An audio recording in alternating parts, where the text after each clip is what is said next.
Today, we delve into world politics, secret agreements, and the constant struggle for a homeland, from the ancient roots of the Jewish people in Palestine to the explosive conflicts of today.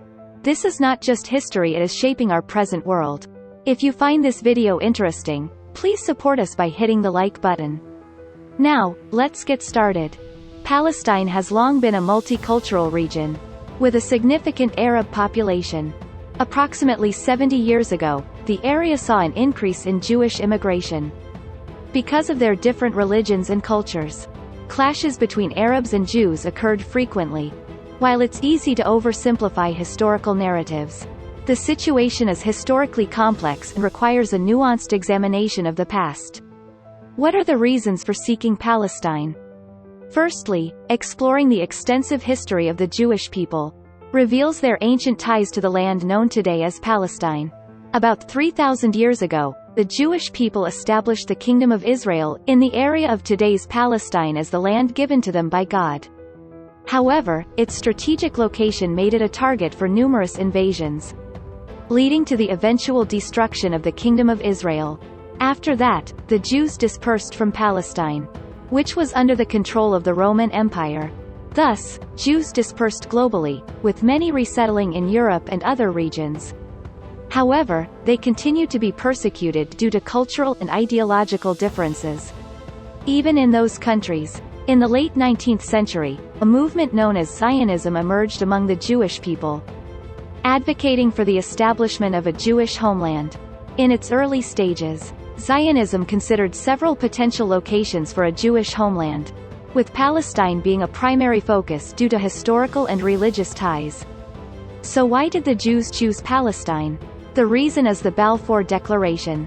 The Balfour Declaration was a public statement issued by British Foreign Secretary Arthur Balfour to Lord Rothschild, a leader in the British Jewish community, during World War I.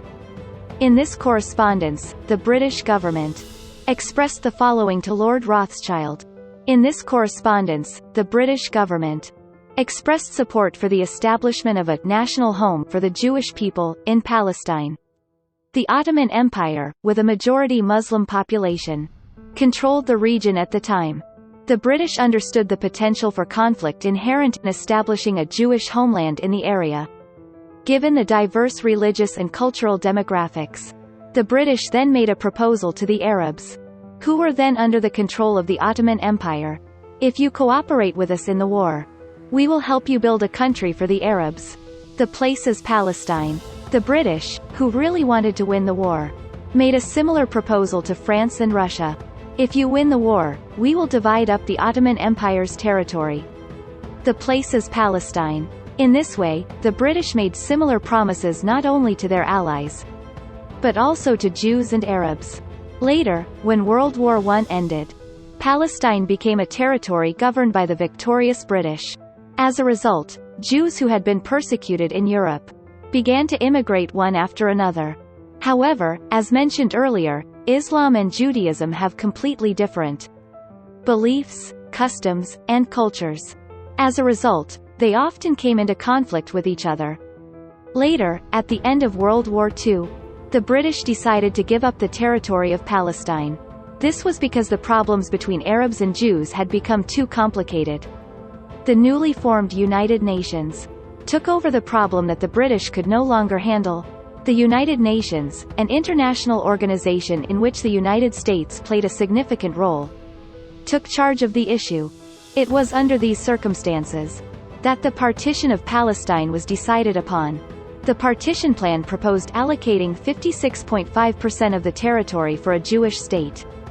Despite Jews making up about one-third of the total population, many in the Jewish community saw this as a partial fulfillment of the aspirations expressed in the Balfour Declaration, though reactions were mixed. However, the Arab League, including Egypt, Iraq, Syria, and Lebanon, strongly objected to the division of their original Arab settlements. This is not an easy thing to accept, considering that, by analogy, the place we now live in would suddenly become another country, right? In this context, the State of Israel was established in 1948.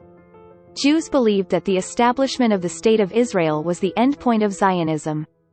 Partly because the Jewish people were able to rebuild the Jewish state.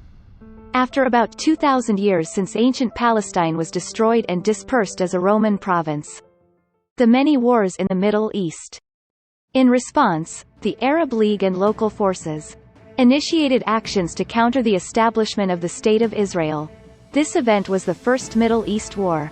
This conflict ended with Israel making significant territorial gains. Israeli forces, in the conflict, managed to secure control over territories beyond the proposed partition plan, expanding to occupy approximately 80% of the area. Thus, the day of the Declaration of Independence was the longed-for Independence Day for the Jewish people, while it was the beginning of hardship for those who were driven out of Palestine. The Arabs in Palestine call this day the Nakba, the Great Calamity, and they never forget their hardship. Since then, wars between Israel and the Arab nations took place a total of 4 times until the Fourth Middle East War in 1973. Especially in the Third Middle East War, Israel went so far as to occupy the entire Palestinian territory. It was also during this time that Jerusalem was declared the capital. Thus, the more Israel's expansion continued, the more the Arabs who originally lived in Palestine became refugees. Those who remained faced new realities, including living in territories like the West Bank and Gaza Strip, areas with significant political, social, and economic challenges. These actions by Israel attracted international criticism and were subjects of discussion in the UN Security Council, highlighting the complexities of international law and sovereignty, but finding a resolution has been challenging. The United States, which favors Israel and has absolute power over it, continued to exercise its veto power. This series of defeats by the Arab states in turn spurred the Palestinian Arabs to take back their land by themselves. Thus, an organization called the Palestine Liberation Organization was created, and its chairman was Arafat. He transformed the PLO into a militant organization and started anti-Israel activities through guerrilla activities. Before we knew it, the problem had become so deep-rooted that it could not be resolved through international discussions. However, when the Oslo Accords were reached, which allowed the establishment of a Palestinian interim government for 5 years, the PLO shifted to a moderate peace path. Who is Hamas? This time, an Islamic political and militant group that was dissatisfied with the PLO came to power. That group is Hamas, an organization that opposes Israel and seeks sovereignty over the territories it considers to be historically Palestinian. Hamas has garnered popular support. In response, Israel has physically countered by building a large wall between Jewish and Palestinian settlements. This barrier stands 27 feet high and extends 435 miles. While presented as a security measure against terrorism, critics argue that it serves to segregate and impose hardships on Palestinian residents. Furthermore, the rift between the two sides of the conflict is only deepening. In fact, by enclosing the entire area with this wall and setting up a censor station, not only the entry and exit of Palestinians, but also logistics have been severely restricted, intensifying poverty and scarcity of daily necessities, significantly impact civilians, who also face movement restrictions and the constant threat of conflict. Nonetheless, groups like Hamas continue their resistance, viewing their actions as a fundamental struggle against occupation, regardless of the physical and political barriers they face. However, Hamas also engages in charitable activities, and is strongly supported by the poverty-stricken Palestinian people. What some perceive as injustice, others view as a necessary struggle for survival and rights. The issue is made more complicated by the involvement of people from many countries and positions. The never-ending Palestinian problem. The Palestinian Authority continues to seek greater autonomy and territorial rights, though negotiations with Israel have faced challenges. On top of that, the U.S. Embassy was moved to Jerusalem in 2018, further distancing the country from the path to peace. Basically, every country has placed its embassy, which is supposed to be in the capital, not in Jerusalem, but in Tel Aviv, Israel's largest city. Jerusalem has been considered holy ground for all religions, whether Judaism, Christianity, or Islam. To recognize the land as belonging to Israel would be a source of antagonism and conflict not only among Palestinian Arabs, but also among Middle Eastern countries and even the entire Muslim world. The embassy's relocation was influenced by various domestic and international factors, reflecting the complex interplay of religion, politics, and diplomacy. Another recent incident, the launch of more than 3,000 rockets from Hamas into Israel on October 7, also has a lot to do with this Middle East issue. And it is said that there may be a mastermind behind it. It is Iran that is rumored to be behind this. Iran is known to be a strong developer of drones, and Iranian-made drones are known to have been used in Russia's invasion of Ukraine. It may have provided these weapons and technology to Hamas.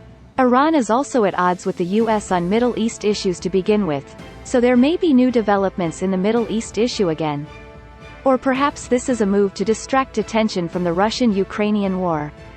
Thus, the impact of the Middle East problem on the world is significant and could have a major impact on our lives, such as higher oil prices and inflation. Therefore, the question is, what should the world do now? And what do you yourself think? Palestinian issue is more than a distant narrative, it's a pressing global concern that shapes our collective future. What are your thoughts on these complex dynamics? Thank you for watching. Don't forget to like, comment, and subscribe for more insightful content. Take care and see you in the next video. Goodbye.